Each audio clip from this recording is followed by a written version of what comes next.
Welcome to the channel, folks. My name's Shane. In today's video, we're checking out the Zhiyun Weebill 3 motorized gimbal. This is a nice compact and lightweight gimbal designed for filmmakers and content creators who are looking for something that won't break your shoulder.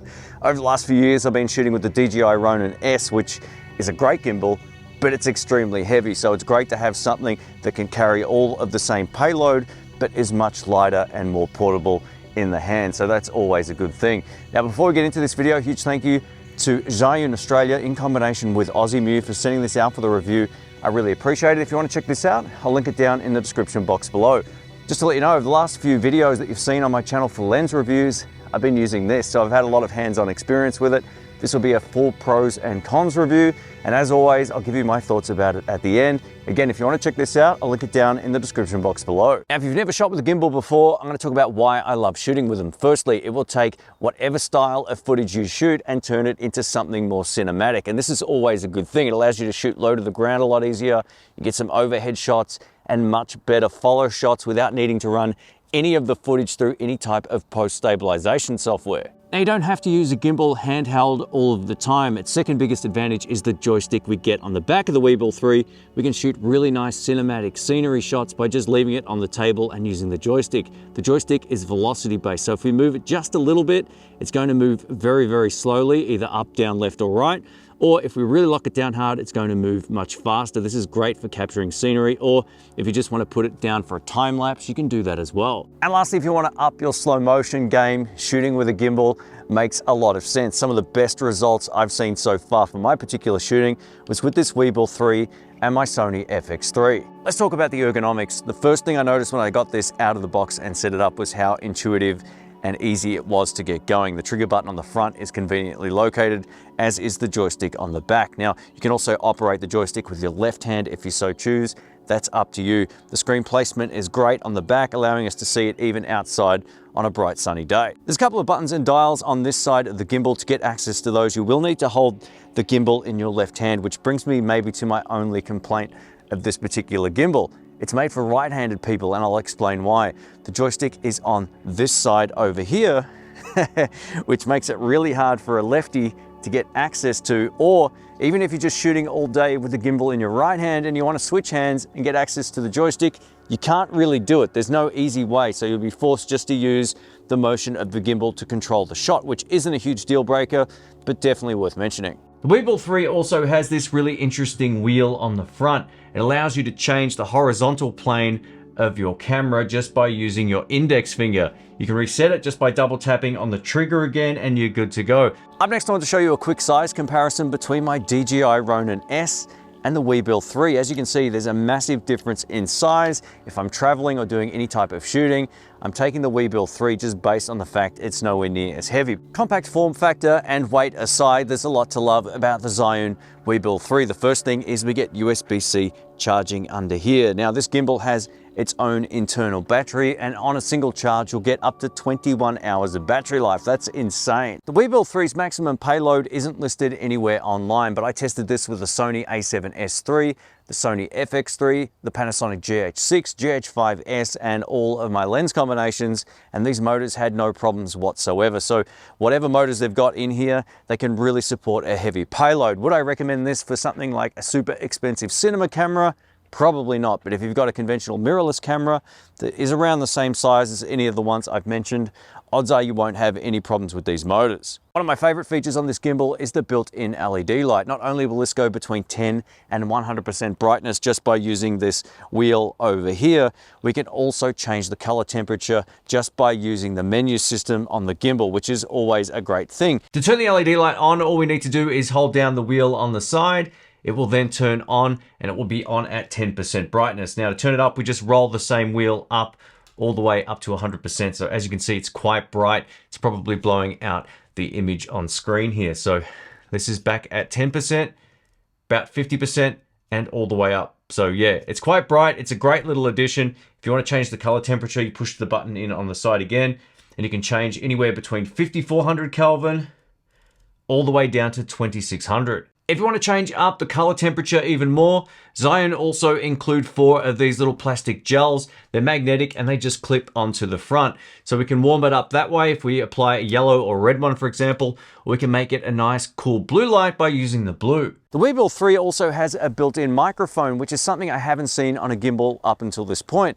This is just to replace the scratch audio that you might have on your camera system. It's definitely not going to replace a proper shotgun microphone or a wireless pack like I'm using right now. Let's take a listen. What you're listening to as of now is the built-in mic on the gimbal going directly to my Sony FX3 using the provided 3.5mm audio cable.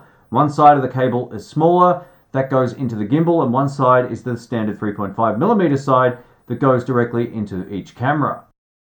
And now you're listening to the built-in microphone. I've actually got this down quite a lot because the Sony preamps aren't the best in the world, but I'll adjust this so the volume is comparable, so you can let me know whether or not you can hear a massive difference in terms of audio quality. When it comes to the built-in microphone, I don't think it's something that I'll ever use, but let us know whether or not you like the sound of it. I guess its big advantage is it's directional, so whichever way the camera is facing, that's the audio it will capture.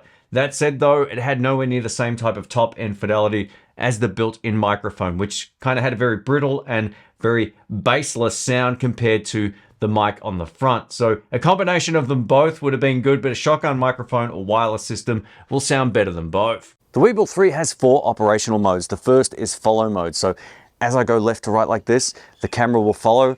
As I go up and down, the camera will also tilt up and down. The next one is PF or pan and follow, which means as I go left to right, it's going to follow again, but as I go up and down, it's going to stay centered. I much prefer this. This is my preferred way of shooting. The next mode is lock mode. So as I turn or as I move, the camera stays locked forwards. This is really great for follow shots if you're following someone from the side, for example. From the POV mode over here, if you double tap the menu button, it brings us into a vertical orientation or what they call vortex mode. You can get into a secondary mode, which is called P, just by double tapping, and that's portrait mode. There's lots of extended functionality with this unit. I suggest downloading the manual to get a full overview of what this is capable of. Before we compare the stability of the Weebill 3 up against my DJI Ronin S, I want to show you how to enter vlogging mode. So if you tap the trigger button 3 times, it will then face you, which is awesome, and you can just hit it 3 times again, and it will go back to facing forward. All right, you're looking at the Weebill 3 in vlogging mode. I'm walking as I would normally and naturally. I'm not doing the ninja walk, and as you can see, the stability looks fantastic.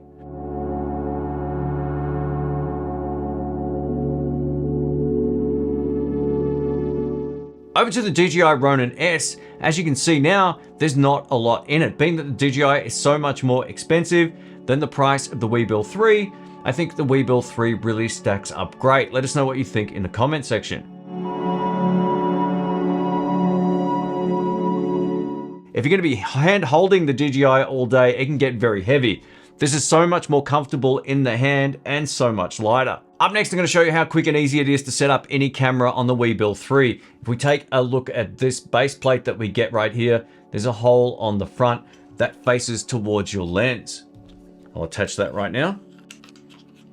What I like to do is grab a small coin like this just to secure it to the camera. There's also some additional accessories that will go in between your lens and this base plate to keep everything secure if you want to use them. Depending on the lens and camera combination, how you position the base plate will vary, but I've been using it like this so far. Next, what I do is unlock all of the axes so it floats freely like this. Next, you want to make sure that the text is up the correct way. You can flip this upside down, so just make sure the text runs this way up. As you can see, the plate built onto the gimbal has some arrows, so that's the way that we'll slide the base plate in.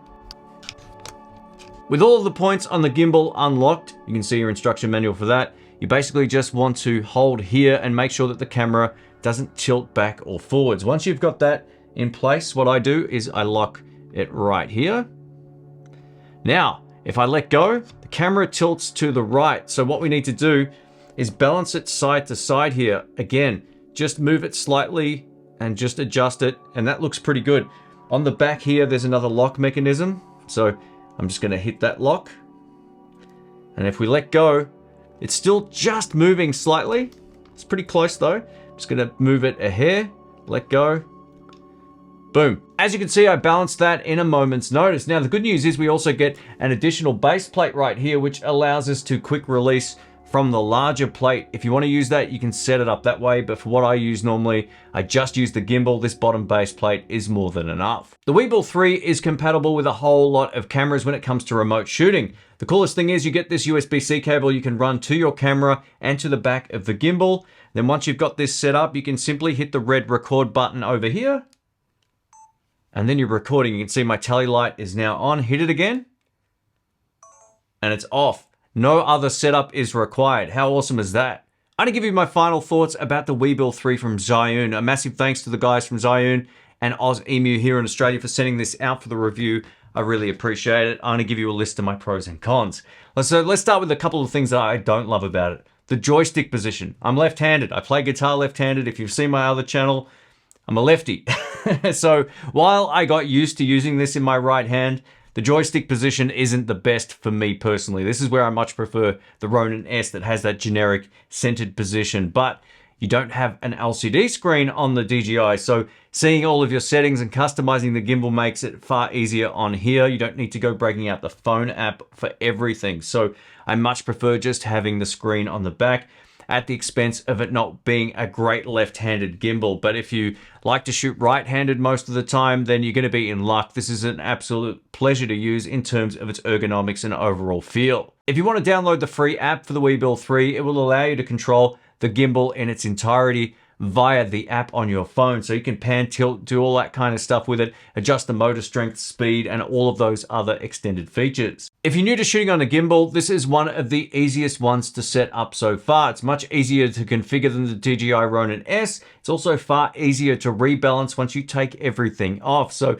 as a beginner's gimbal, or if you've been shooting for quite some time, you're looking for something lighter, that's where I think this really shines. If you've got a really heavy rig, I wouldn't trust this over my DJI, not knowing the exact specifications of its maximum payload. It's a real shame they've left that out of their documentation, but after looking at a few other videos, I wasn't the only one who couldn't find it. All in all, this is a really functional pack. If you do plan on buying the Weebill 3, also check out the bundle option, which comes with that extra handle and also a wrist rest, especially if you're going to be shooting low to the ground a lot. That's where I think that extra bundle makes more sense. But this is a really great way of getting started. You can shoot low to the ground with it as it is right now, but just having an extra handle allows you to get better purchase on your shots. But overall, this is really cool. Let us know what you think of the Weebill 3. I hope this video has been helpful. Don't forget to subscribe and click the bell, and I will catch you on the next video. See ya.